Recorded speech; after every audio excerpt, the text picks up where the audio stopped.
శ్రీ షిరిడి సాయిబాబా జీవిత చరిత్రము 26వ అధ్యాయము. రాధాకృష్ణమాయ అసలు పేరు సుందరాబాయి క్షీరసాగర్. ఈమె 1907లో షిరిడీకి వచ్చి బాబా సేవకు అంకితమైనది.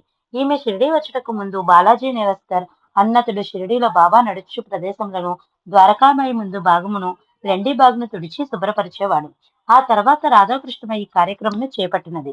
ఆమె తన శరీరాన్ని, బుద్ధిని, మనసును పూర్తిగా బాబా సేవకి అంకితం చేసిన పుణ్యాత్మురాలు. 1916లో ఆమె మరణించే వరకు సుమారు 9 సంవత్సరాలు ఇతర ఆలోచనలేమీ లేక బాబా సేవలే పునీతురాలైనది. ఈమె మరణాంతరం అబ్దుల్లా అనే ముస్లిం భక్తుడు ఈ పనులన్నీ చేయుచుండెడు వాడు. తాత్యా కోటే పటేల్ కూడా బాబాకు ఎంతో ప్రేమగా సేవ చేసేడు వాడు. అతని అతనికి బాబా యందు సహజ ప్రేమ. బాబాకు బట్టలు మార్పించుట, తనకిష్టమైన మంచి మంచి వంటకములని బాబా చేత తినిపించుట, రాత్రి పడినప్పుడు మెత్తని పరుపులను ఒకదాని మీద ఒకటి వేసి ఒత్తిగా బాబాకు పడక సిద్ధం చేయుట, ఇవి తాత్య చేయు పనుల్లోని ప్రత్యేకతలు. ఈ పనుల్లో తాను చెప్పినట్లుగా బాబా వినకపోతే పంతం పట్టి ఉపవాసం ఉండి అయినా సరే బాబా చేత ఆ పనిని చేయించి తీరేవాడు. అది నిజంగానే సంసార జీవితంలోని మేనమామ మేనల్లుల సంబంధమా అన్నంత అనోన్య ప్రేమానురాగాలుగా వర్షించేవి తాత్య బాబాల మధ్య. బాబా రోజు విడిచి రోజు చావడిలో నిద్రించేవారు. అక్కడ నిద్రించిన రోజు రాత్రి బాబా వెంకుశలకు ఏవేవో విషయాలు మాట్లాడుకునేవారు.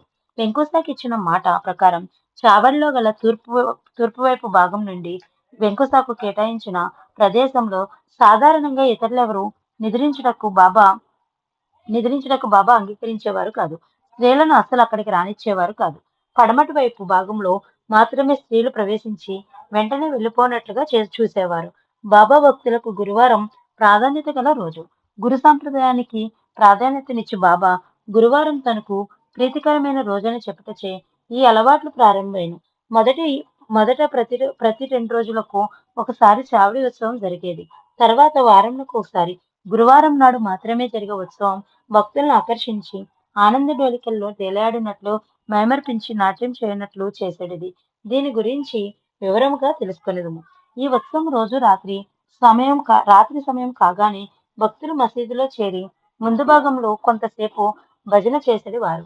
వీరి వెనుక రథము కుడివైపుగా తులసి కోట ఎదురుగా బాబా, ఈ మధ్య భాగంలో భజన జరిగేది. భజనలో పాల్గొనే వారు సమయమునకు ముందుగానే వచ్చి సిద్ధముగా ఉండేవారు. భజనలో అనేక వాద్యములు ఉండేటివి. ద్వారకామాయి బయట ఖాళీ స్థలంలో దివిటీలను సిద్ధం చేస్తూ ఉండేవారు. మధ్య మధ్యలో కొందరు శ్రీ సాయినాథ్ మహారాజుకి జై అనే భక్తి నినాదంతో చేసేవారు.